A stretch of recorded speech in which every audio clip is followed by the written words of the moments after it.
Hi, I'm Blake Repine, and welcome to Strategy, Leadership, and Impact.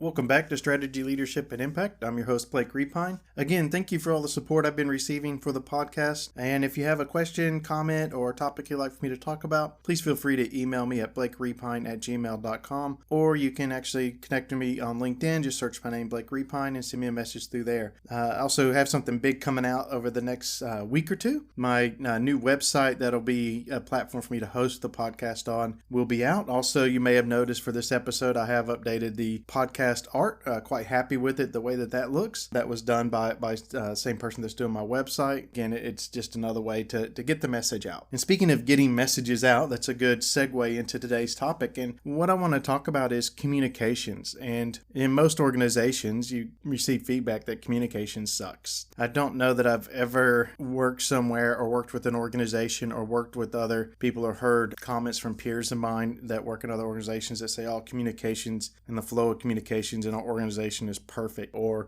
great. Most time it's good at best, but the majority of times it's not very good at all. And it's interesting. So really share with you some of the things I've found and learned around communications. One is we have to communicate consistently, and we have to communicate all the time what we're trying to get across the message. And we have to do it in multiple avenues, but also we have to remember that communications is a loop, and we have to allow feedback for our communications. And sometimes that feedback isn't as apparent as what we think it might be. It's not necessarily, we ask a question, they give us an answer and things like that. Sometimes we have to put out information and see what comes back. And whenever I say see what comes back, and something else too, the bigger the organization, the harder it can be to communicate effectively across that whole organization. So we have to communicate to large groups of people. And that can actually be ineffective to receive feedback. One of the things I do is I encourage all of my direct reports, as well as encourage them to encourage people that direct to them to report to them to give them feedback. But I'll put out information and then wait and see what I hear back. So constantly encouraging people to bring forward your comments, bring forward your concerns, bring forward your own ideas, and then be open to that. But whenever you're putting out information, listen to what they say. But also too, sometimes people's actions are the feedback. And I'll give you an example of this in a business. If you're selling a product or service, sometimes it's not how people buy your product or service, but it's how they apply your product or service, how they're actually using that product or service. That actually tells you and gives you feedback on what your business should be doing. And sometimes people are resistant to that. One, they're not looking at that. They're saying, oh, they're buying, these are the buying habits, but what are their usage habits of that product or service? And we need to look at that as well. Again, we don't typically have systems set up for that. Same thing too, if you're putting out information and you're communicating to your organization or your stakeholders, it could be your staff, your board, whatever, how they're actually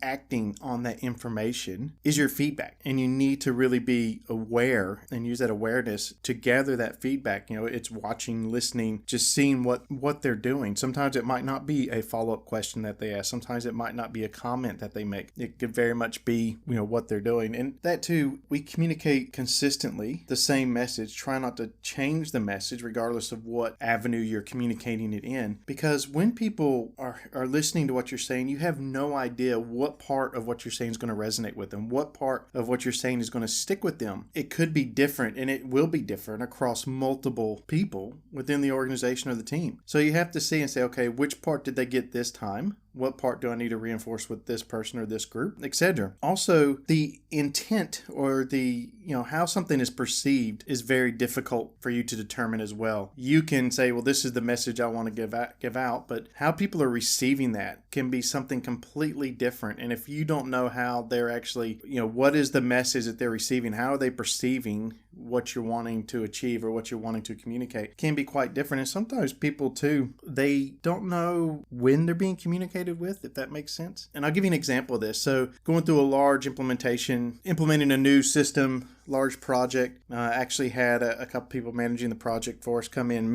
met with some key people within the organization. This was very early on, right at the very beginning, and actually went over, this is what the system does. This is how, it could be leveraged to use within your organization. They actually spent several hours with these key people in the organization to determine how is it they would want to use this system, how they would want to potentially tailor it or apply it within their own areas, etc. He said spent nearly half a day doing this. And the next day, one of those key people in the organization says, oh yeah, we're implementing this new system. When am I going to be consulted? When am I going to be a part of the project? And that kind of blew my mind. I went, well, what did you do for half a day yesterday? And that because they didn't feel like that was part of a communications process, actually sitting in the room with, the key players from the organization that had that system that we were going to implement, and actually learning about it and talking with them and communicating with them how we would like to see that system used within our organization. So, and I found that very interesting, but I can probably give you example after example of this, maybe not to that scale, where communicating with people, you actually ask them for their feedback, their ideas, or their concerns around things, and they give it to you, and they still don't feel like they're being communicated with. And that sometimes can be difficult. Also, if you look at things from a customer service perspective and dealing with the public or people outside of your organization, that can be challenging. It can be something that you want to be able to do very well. And sometimes people actually make it difficult for you to do very well. And I'll give you an example of this. Front-facing staff, I guess, that dealt with the public. We're dealing with a very difficult person in the community who actually didn't understand what our organization did, and trying to communicate to them that, look, you're coming to us for help. You're coming to us to solve this problem.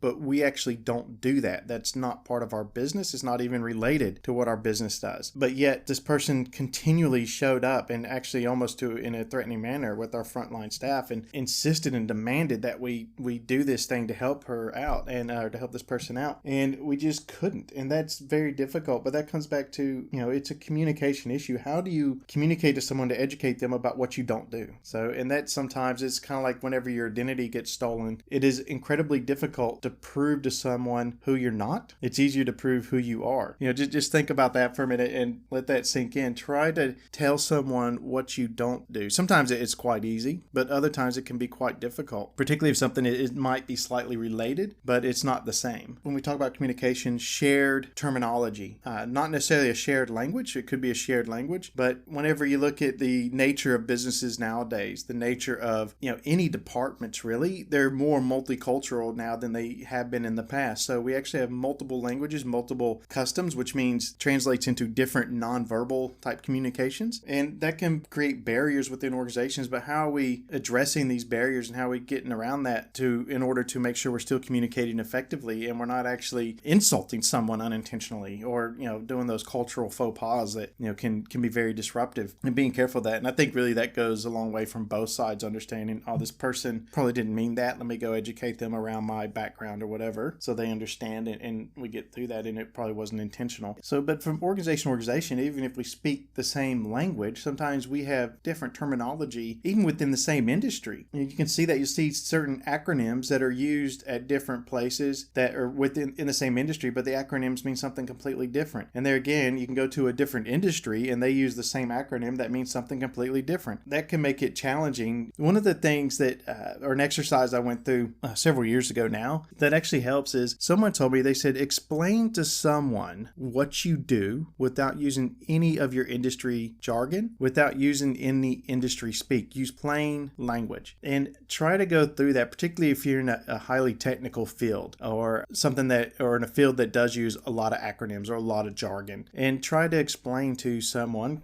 family member, whoever, what you do without using any jargon, and see how you actually can translate that. And I actually use this too with some of my colleagues that I was in the military with. Try to explain what you did in your branch of service to a civilian, to someone who hasn't served, because they use a large amount of jargon, a lot of very specific type language, but it's no different than several other industries that are out there. And see how well you can do that and translate what you do into normal speak, and that might actually resonate with some more people. But at the end of the day, communications is incredibly important within organizations, whether it be that's verbal, nonverbal, data, whatever, however we're communicating with the organization, and make sure that the most important thing is you're getting feedback on your communication so that you can adjust, so that you can tailor those communications to those groups that you're trying to communicate with and get your message across effectively. If you don't have effective communications within your organization, have a look at it and see. And remember, communicating to people is a leadership attribute. It's not an email. Don't rely on social media to communicate with people. Pick up the phone every now and again and call them. I quite often will respond to an email with a phone call. People sometimes that haven't worked with me previously find this a bit odd at first. They go, wow, I sent you an email and you're calling me to talk about it. Sometimes with a phone call, we can actually get through a conversation that is started with an email, ongoing through an email much quicker. But also too, if you get up and walk to someone's office that's right around the corner and sit down and have a chat with them about it, you can look at these nonverbal communications. Sometimes you can see when some people might not agree with you based off, their nonverbal actions, and you can address it right then and there versus in an email. Sometimes the tone is lost. Also too, you don't know sometimes when someone comes across in a negative manner, so to speak, or whatever in an email, but whenever you actually sit down and talk with them, that wasn't their intent at all. So talk to people. Really, that's the message. So anyway, have a great week, and I'll come back at you again next week. Thank you.